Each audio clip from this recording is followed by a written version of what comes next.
Welcome to the series of BCom exams preparation. इस series के अंदर आपको कराची यूनिवर्सिटी के बीकॉम पार्ट 1 के इकोनॉमिक्स के इम्पॉर्टेंट क्वेश्चंस करवाए जा रहे हैं, आपसे शेयर किए जा रहे हैं और साथ में आपको ये भी बताया जा रहा है कि किस तरीके से इन क्वेश्चंस को आप अटेम्प्ट करेंगे अगर ये एग्ज़ाम्स में आते हैं। तो देखते हैं पहला क्वेश्चन।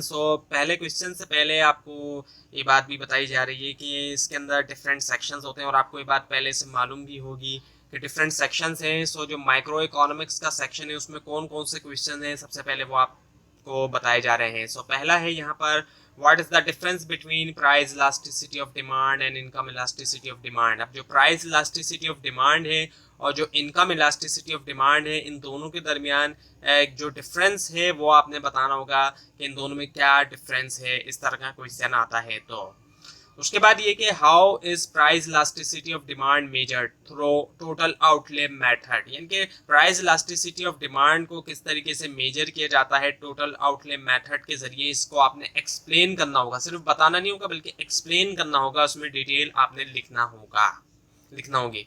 उसके बाद ये difference between monopolistic competition and perfect competition. Monopolistic competition और जो परफेक्ट कंपटीशन है, इन दोनों के दरमियान आपने डिफरेंसेस बताना होंगे कि इन दोनों में क्या क्या डिफरेंसेस हैं। मोनोपोलिस्टिक कंपटीशन और परफेक्ट कंपटीशन एक दूसरे से किस तरीके से डिफरेंट हैं, मुख्तलिफ हैं, दोनों ही मार्केट्स हैं, लेकिन ये दोनों मार्केट्स एक दूसरे से किस तरीके से डिफरेंट हैं ये आपने बताना होगा।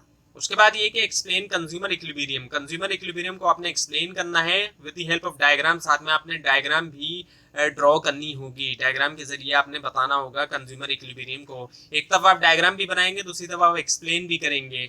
वर्ड्स भी जारी बातें आप उसमें भी जारी बातें डिटेल लिखेंगे। और उसके बाद दूसरा हिस्सा ये कि explain different effects affecting consumer equilibrium. अब साथ में अगर ये पूरा का पूरा सवाल आता है तो साथ में जब आप ये एक्सप्लेन कर देंगे डायग्राम के साथ कंज्यूमर इक्विलिब्रियम को, तो आप एक्सप्लेन करेंगे इफेक्ट्स जो कि अफेक्ट कर रहे हैं कंज्यूमर इक्विलिब्रियम को, उनको भी आप एक्सप्लेन करेंगे वन बाय वन करके डिटेल के अंदर। उसके बाद ये कि explain the types of imperfect market. अब इम्परफेक्ट मार्केट की कई सारी टाइप्स हैं, उन तमाम टाइप्स को आप वन बाय वन एक्सप्लेन करेंगे डिटेल के अंदर। उसके बाद ये explain with the help of diagram. यहाँ पे भी डायग्राम की मदद से आपने एक्सप्लेन करना है the short run equilibrium. Short run equilibrium जो एक फर्म का अंडर परफेक्ट कंपटीशन के अंडर। अब इस सवाल के अंदर आपने क्या करना है कि जो शॉर्ट रन इक्विलिब्रियम है एक फर्म का परफेक्ट कंपटीशन के अंडर, उसको आपने एक्सप्लेन करना है। साथ में आप डायग्राम भी ड्रॉ करेंगे। डायग्राम आप ड्रॉ करेंगे और अपनी वर्डिंग के अंदर आप उसको एक्सप्लेन करेंगे।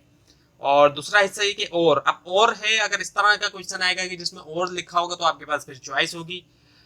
State the characteristics of monopolistic competition. आप करेक्टरिस्टिक्स बताएं मोनोपोलिस्टिक कंपटीशन की, जो मार्केट है उसकी जो भी करेक्टरिस्टिक्स हैं वो आपने बताना होगी। And what do you know about firm equilibrium, और जो फर्म इक्विलिब्रियम है उसके बारे में आप क्या जानते हैं वो भी आपने बताना होगा। अगर और आता है तो दोनों में से कोई एक क्वेश्चन करना होगा, एंड भी आ सकता है तो फिर दोनों आपने करना होंगे। आप अपनी कंप्लीट प्रिपरेशन रखिएगा ताकि जिस तरह से भी क्वेश्चन आए तो आप उसको कर सकेंगे।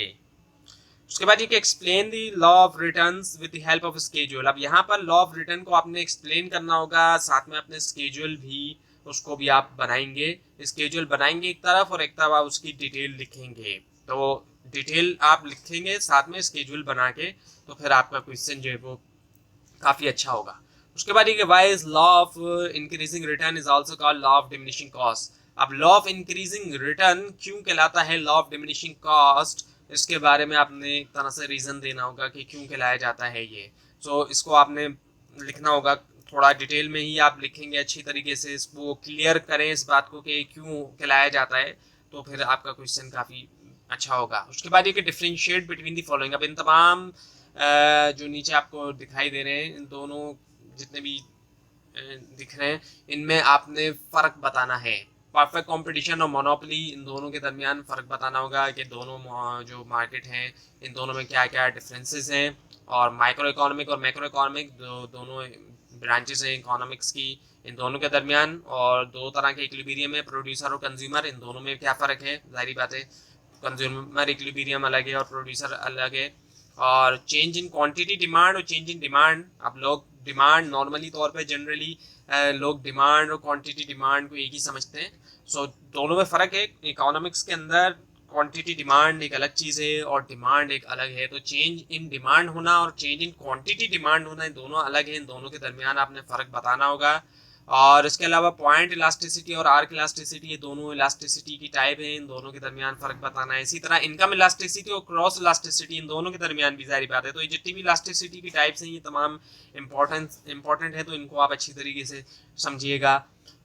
अभी नेक्स्ट क्वेश्चन क्या है कि define price elasticity of demand. आप डेफिनेशन देंगे प्राइस इलास्टिसिटी ऑफ डिमांड की और define various types of elasticity with the help of example, और डिफाइन करें जो भी टाइप्स हैं इलास्टिसिटी की एग्जांपल्स की हेल्प से, यानी कि डिफाइन भी करेंगे साथ में आप एग्जांपल भी देंगे। उसके बाद ये कि examine the effect of change, examine करें जो इफेक्ट है चेंज इन डिमांड का और सप्लाई का, condition on the equilibrium price of a firm under market price period. और इसके अलावा शॉर्ट प्राइस पीरियड और जो लॉन्ग रन प्राइस पीरियड है उसको आपने एग्जामाइन करना है। और उसके बाद ये कि प्राइस इफेक्ट जो है वो क्या है, कॉम्बिनेशन है सब्सटीट्यूशन इफेक्ट का और इनकम इफेक्ट का, इन दोनों का कॉम्बिनेशन, इन दोनों को कंबाइन करते हैं तो प्राइस इफेक्ट होता है। तो एक्सप्लेन करें with the help of indifference curve approach, indifference curve approach की मदद से आपने एक्सप्लेन भी करना होगा। शॉर्ट नोट कुछ इस तरीके से आएंगे जैसे कि लीस्ट कॉस्ट फैक्टर कॉम्बिनेशन के बारे में शॉर्ट नोट आएगा, इकोनॉमीज ऑफ स्केल इसके ऊपर भी आ सकता है, लॉ ऑफ वेरिएबल प्रोपोर्शन पे आ सकता है, प्राइस डिस्क्रिमिनेट किया जाता है, डिफरेंट लोगों से डिफरेंट प्राइस चार्ज किए जाते हैं, इसके बारे में शॉर्ट नोट लिखना आ सकता है। इंटरनल एंड एक्सटर्नल इकोनॉमीज के बारे में भी शॉर्ट नोट आ सकता है। Now the macro economics section, अब मैक्रो इकोनॉमिक्स के जो सेक्शन है वहाँ पर किस तरह के क्वेश्चन आ सकते हैं। सो पहला इस तरीके से कि डिस्कस करें आप बहुत से जो मेथड्स हैं नेशनल इनकम को कंप्यूट करने के, उनको आपने डिस्कस करना होगा, एक्सप्लेन करना होगा। इसके अलावा एक difference between marginal propensity to save and average propensity to save with numerical example, इन दोनों के दरमियान आपने फ़र्क बताना होगा कि मार्जिनल प्रोपेंसिटी टू सेव और एवरेज प्रोपेंसिटी टू सेव क्या है, साथ में न्यूमेरिकली तौर पे एग्जांपल भी देना होगी नंबर्स के अंदर यानी कि। उसके बाद ये कि what are the limitations of multiplier, multiplier की लिमिटेशंस क्या क्या हैं, उन लिमिटेशंस को आपने बताना होगा कि ये लिमिटेशंस होती हैं। उसके बाद ये कि describe with the help of diagram, diagram की मदद से आपने डिस्क्राइब करना है रिलेशनशिप कंजम्पशन और इनकम इन दोनों के दरमियान। उसके बाद ये कि एक्सप्लेन करें फैक्टर्स जो कि डिटरमाइन करते हैं प्रोपेंसिटी ऑफ कंज्यूम, ऐसे फैक्टर्स जो कि डिटरमाइन करते हैं प्रोपेंसिटी ऑफ कंज्यूम को, उन फैक्टर्स को आपने एक्सप्लेन करना होगा, सिर्फ बताना नहीं होगा बल्कि एक्सप्लेन करना होगा। उसके बाद ये कि एक्सप्लेन करें किन्जियन थ्योरी ऑफ इनकम को और जो एम्प्लॉयमेंट है उनको, इन दोनों को आपने एक्सप्लेन करना है, सिर्फ बताना नहीं है बल्कि आपने एक्सप्लेन करना है। उसके बाद ये कि एक्सप्लेन करें जो डिटर्मिनेंट्स है मल्टीप्लायर के, also find the value of multiplier. पहले तो आपने एक्सप्लेन करना है जो डिटर्मिनेंट्स है मल्टीप्लायर के वो कौन कौन से हैं, साथ में वैल्यू फाइंड करनी है मल्टीप्लायर की। जब एमपीएस है मार्जिनल प्रोपेंसिटी टू सेव 0.2 है और मार्जिनल प्रोपेंसिटी टू कंज्यूम है 0.75, सो इसको आपने फाइंड भी करना होगा यहाँ पर वैल्यू को।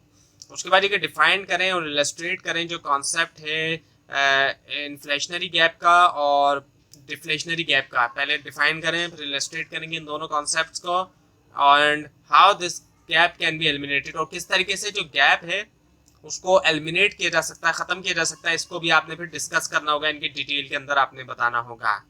और शॉर्ट नोट आपने जो लिखना होंगे वो कुछ इस तरीके के होंगे जैसे कि अनएम्प्लॉयमेंट की काइंड्स, डिफरेंट तरह की अनएम्प्लॉयमेंट होती है। जब कोई शख्स अनएम्प्लॉयड हो जाता है तो हर शख्स एक सेम नहीं होता, डिफरेंट रीजंस और डिफरेंट काइंड्स ऑफ अनएम्प्लॉयमेंट होती है, किसी की शॉर्ट टर्म होती है, लॉन्ग टर्म होती है, और वो डिफरेंट होती है जैसे फ्रिक्शनल वगैरह। और लिक्विडिटी ट्रैप, इसके बारे में भी शॉर्ट नोट आपने जो है सारी बातें लिखना होगा लिक्विडिटी ट्रैप के बारे में। और मॉनेटरी पॉलिसी के ऑब्जेक्टिव क्या होते हैं इसके ऊपर शॉर्ट नोट लिखने के लिए आ सकता है। मार्जिनल एफिशिएंसी ऑफ कैपिटल के ऊपर शॉर्ट नोट आ सकता है, एक्सेलरेशन प्रिंसिपल के ऊपर भी, इसके अलावा सेविंग फंक्शन के ऊपर भी। उसके बाद ये कि व्हाट इज नेशनल इनकम, अब नेशनल इनकम क्या है ये आपने बताना होगा, साथ में एक्सप्लेन करना होगा मेथड जो है मेजरमेंट के नेशनल इनकम के, और एक्सप्लेन करना होगा the circular flow of national income, national income का जो सर्कुलर फ्लो है with the help of diagram, यानी कि डायग्राम की मदद से आप एक्सप्लेन करेंगे। उसके बाद ये कि डिफरेंशिएट बिटवीन द फॉलोइंग, इन दोनों के इनके दरमियान आपने फ़र्क बताना होगा, जीडीपी और जीएनपी के दरमियान, ग्रॉस डोमेस्टिक और ग्रॉस नेशनल प्रोडक्ट के दरमियान, एमपीसी और एमपीएस के दरमियान फ़र्क बताना होगा, पर्सनल इनकम और डिस्पोजेबल पर्सनल इनकम, और APS and APC. Average propensity to save और एवरेज प्रोपेंसिटी टू कंज्यूम, इनके दरमियान भी फ़र्क आपने बताना होंगे। अब ये कि इकोनॉमिक सिस्टम का तीसरा और जो लास्ट सेक्शन है इकोनॉमिक्स के पेपर का, उसके अंदर डिफरेंट इकोनॉमिक सिस्टम के बारे में क्वेश्चंस आते हैं। सो जो पहला क्वेश्चन है वो ये कि मेरिट और जो डीमेरिट्स हैं कैपिटलिज्म, जो कि एक इकोनॉमिक सिस्टम होता है, फ्री मार्केट इकोनॉमिक सिस्टम, इसकी जो भी फ़ायदे हैं और जो भी नुकसानात हैं वो आप एक्सप्लेन करेंगे, सिर्फ बताएंगे नहीं बल्कि उसको आप एक्सप्लेन करेंगे।